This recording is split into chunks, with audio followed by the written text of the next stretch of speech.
Halo, kita harus balik lagi di channel Hobi Kita. Di video kali ini aku ditemani oleh Dea dan di sebelah sana ada temannya Dea, anak baru namanya Tania. Tapi udah pernah aku upload ya yang video lainnya yang ada Tania. Tapi sebenarnya ini video yang lebih awal, soalnya kita main masih belum banyak orang ya, jadi apa adanya dulu. Jadi mainnya ya sekedar main-main. Kalau kita lihat ya kayaknya Tania ini pernah pernah belajar badminton juga ya.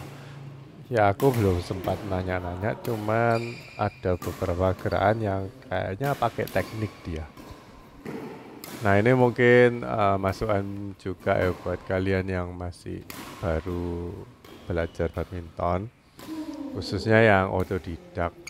Kadang itu kita kalau nggak tanya ke masternya atau nggak tanya ke coach, nggak spesial les ya. Kadang-kadang coach itu nggak mau ngasih tahu, soalnya kita nggak bayar ke mereka gitu. Jadi kayak ilmunya itu cuma mungkin cuma ngomong sekedar kulitnya aja, jadi nggak benar-benar detail. Tapi kalau kita belajar di temen sendiri itu biasanya cuma dikasih kayak tekniknya aja. Tapi untuk bisa dapat satu paket ya memang kita harusnya nyewa coach atau pakai coach ya. Ya mau bondo harus bondo gitu. Jadi harus punya modal untuk em, meraih sesuatu yang kita inginkan. Misalkan kita ingin main badminton lebih bagus ya kita harus punya modal untuk meluangkan waktu juga, nggak cuman uang ya, tapi meluangkan waktu juga untuk latihan supaya kita dapatnya itu satu paket, nggak setengah-setengah. Nah kalau aku lihat dari gerakannya Tania mungkin eh, secara teknik ada beberapa pukulan yang mungkin masuk ya tekniknya, jadi pukulannya bisa keras dan bisa pokoknya nggak luput lah. Kalau kalian baru lihat anak masih kecil terus baru pertama kali main badminton tuh pasti mukul bolanya itu dikasih bola yang nanggung sekalipun tuh pasti ada luputnya. Tapi kalau Tania udah enggak, berarti dia pernah bermain badminton. Yaitu aku bisa lihat kayak gitu walaupun aku nggak tanya ya. Cuman masalahnya kalau kita itu tanya ke teman-teman sendiri, kita biasanya nggak diajari footwork. Padahal footwork ini kan yang lebih penting juga ya. Biar dapat satu paket, kita harus tahu caranya kita melangkah ke arah tujuan. Terus baru kita mukul. Tapi kalau cuman latihan, cuma dilempari bola terus kita mukul aja. Kadang-kadang kalau kita minta diajarin sama temen yang lebih bisa gitu, itu temen kita biasanya kasih bola-bola yang tanggung. Lain sama coach yang biasanya megang shuttlecock yang dijejer sampai di tangan gitu banyak, terus dia lemparin gitu. Tapi kalau biasanya temen yang ngajarin itu biasanya cuma pakai satu atau dua kok aja. Jadi eh, nggak di training di satu titik tertentu aja. Sedangkan kalau kita latihan tampilan sama temen itu biasanya kan random banget ya. Belajar ngelob, aku mau belajar ngelob sampai keras ya sama temenmu, mungkin cuma dikasih bola-bola yang tanggung gitu. Kenapa kok coach-coach itu megang shuttlecock banyak? Kenapa kok nggak pakai satu aja terus dilemparin? Soalnya kalau dari pihak muridnya itu masih belum bisa mukul dengan bagus, dengan presisi, itu bolanya bakal melenceng kemana-mana. Contoh kasarnya ya, kalau aku tampelan sama temen yang sebenarnya udah bisa main, tapi dia masih kurang dalam hal teknik dan kurang presisi. Ketika dia minta dilatih, aku coba dikasih bola backhand gitu.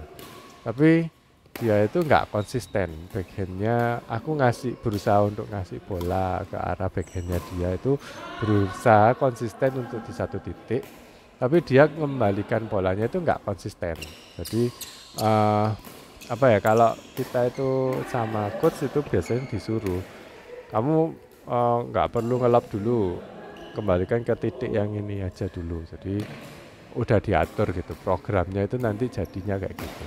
Tapi kalau kita ngelatih temen sendiri itu baliknya ke kita itu random, dan kalau kita nggak bisa mengembalikan ke satu titik yang kita mau itu ke titik backendnya dia yang kita mau, kan backend titiknya ada banyak ya, jadi kita maunya kayak dia belajar ngelob backend lob gitu. Jadi dikasih agak tinggi terus di daerah backendnya temen kita. Tapi kalau dia mengembalikan bolanya tanggung, kadang-kadang atau random, kadang-kadang dia ngasih net, kadang-kadang ngasih drive, kadang-kadang ngasih lob, kadang-kadang keluar keluar lapangan. Nah itu bikin kita jadi bingung juga mengembalikannya, berusaha untuk ngarah ke tempat itu tapi kan sulit. Makanya idealnya memang bosnya megang shuttlecock banyak, jadi gak peduli orang teman kita atau muridnya itu mau out, mau membalikan ngenai tubuh kita, atau mungkin kena net, atau mau di drop shot, atau mau di drive, gak peduli, pokoknya sama coachnya dikasih bola di satu titik itu terus sampai dia bisa dan berhasil, pokoknya dinilai bagus baru balik atau ganti ke pembelajaran yang lainnya. Nah mungkin itu aja sih masukanku buat kalian yang otodidak.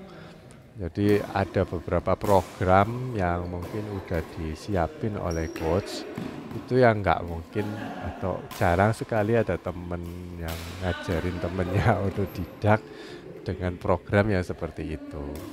Apalagi nggak dibayar, jadinya apa ya, temenmu mungkin ya kepingin seneng untuk bisa ini mempelajari atau bisa ngajarin kamu, itu mungkin seneng temenmu. Teman ada beberapa program yang temenmu nggak tahu soalnya dia bukan coach, dan aku sendiri juga bukan coach, tapi aku lihat beberapa coach menerapkan program yang hampir sama, berarti kan memang tugasnya coach itu seperti itu gitu. Oke, sebenarnya aku di video ini ingin bahas mengenai Tania ya, soalnya aku lihat orangnya ini sebenarnya lucu. Untuk mukul-mukulnya mungkin masih belum terlalu bagus, tapi dia sangat suportif. Suportif bukan buat partnernya sendiri, tapi juga buat partnernya orang atau lawannya dia, itu dia juga sportif. Jadi ada beberapa bola yang kayak nggak masuk akal atau mungkin aneh-aneh tapi masuk. Nah itu kayak ini ya, kena net terus masuk. Nah, itu dia kayak tepuk tangan terus kayak suportif gitu. Nah itu yang bikin suasana belajar kita itu jadi menyenangkan. Ya, ini kembali lagi ke sifat dasar manusia ya. Siapa sih orang yang nggak seneng dipuji? Siapa sih orang yang nggak seneng dihormati atau didukung gitu kan? Nggak ada ya. Ada pun juga itu mungkin orang yang kejiwaannya terganggu.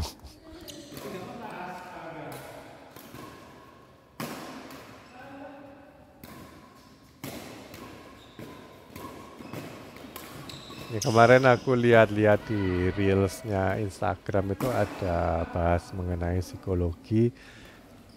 Ada beberapa tanda yang kalian mungkin lakukan, tapi kamu nggak nyadar kalau itu sebenarnya bagian dari sakit jiwa, bukan gila ya, tapi bagian dari kayak trauma gitu. Salah satu contohnya misalkan kita itu kalau dipuji terus kayak nolak gitu. Oh enggak kok, aku enggak kayak gitu kok. Oh jangan muji aku ini enggak layak dipuji. Nah itu ternyata termasuk kayak trauma di masa kecil atau termasuk sakit jiwa gitu. Jadi yang benar harusnya kalau kita dipuji ya kita menerima dengan baik ya, bukan malah menolak. Itu biasanya ada kalau kayak waktu kita kecil jarang dipuji atau malah lebih sering dihina-hina atau direndahkan. Jadinya kalau ada orang yang muji kita itu kita merasa kayak nggak layak gitu. Nah itu salah satu ini ya, kemungkinan yang ada. Nah kenapa kok aku bahas seperti itu ya? Karena hal psikologi itu juga penting sih kalau kita terapin dalam satu permainan, apapun olahraganya ya. Nggak cuma badminton, dan aku lihat kalau pemain Indonesia itu mungkin kurang dalam hal mental dan psikologinya. Kalau biasanya aku lihat di wawancara, walaupun kalah tapi selalu bilangnya itu ini apa harus latih mental atau apa gitu. Berarti kan memang ada kekurangan di situ. Ya ini mungkin apa ya, pola didikan dan budaya mendidik. Pernah lihat ini enggak kalian? Ada bule yang bisa ngomong bahasa Jawa, terus dia bikin konten perbedaan ayah orang bule sama ayah orang Jawa bule. Jadi waktu anaknya batuk-batuk, terus kalau orang bule itu biasanya nanya gini, oh kamu batuk ya? Oh kalau batuk nggak apa-apa, ini es krimnya dihabisin, nanti setelah itu minum obat ya, oke. Tapi kalau orang sini, orang Jawa biasanya gini, anaknya batuk, terus orang tuanya langsung, es terus, ayo, kapok, kamu ini apa. Jadi anaknya kayak apa ya, menyesal gitu. Oh aku ternyata batuk karena terlalu banyak makan es. Padahal secara ilmu kedokteran belum tentu ya es bisa bikin kita batuk. Tapi yang pasti ya karena ada bakteri atau virus yang bisa bikin kita batuk. Ya entah itu di esnya atau enggak, tapi secara umum kalau orang bule tahu penyebabnya anaknya batuk itu bukan karena es krim, tapi karena ya karena virus itu. Nah mungkin pola didikannya seperti itu ya yang bikin kita itu susah maju. Mungkin sekarang di beberapa sekolah khususnya yang menerapkan kurikulum yang semi internasional itu lebih banyak ditekankan ke ini ya, psikologinya anak itu lebih terjaga gitu. Nah contohnya kayak gini ya, jadi di kamera ada yang mengganggu ngasih kayak raket. Nah ini karena apa? Karena iri, karena temennya itu ngonten, atau mungkin merasa kok aku gak ikut diajak main, ini yang main 4, terus dia mulai apa ya, berbuat yang aneh-aneh supaya diakui atau apa. Jadi mungkin ada kayak dorongan psikologis untuk melakukan hal ini ya. Aku rasa bukan karena nggak sengaja, aku lupa kalau ada temanku yang nyalain kamera, jadinya aku naruh shuttlecock di situ. Itu aku nggak sengaja, bisa aja terjadi kayak gitu. Tapi kalau yang tadi kan jelas ya mengganggu kamera dengan ngayun-ngayunin raket. Nah itu mungkin ada beberapa dorongan dari psikologis anak itu. Ya aku gak tahu siapa ya. Mungkin itu yang bikin seseorang punya behavior atau perilaku yang seperti itu. Jadi video kali ini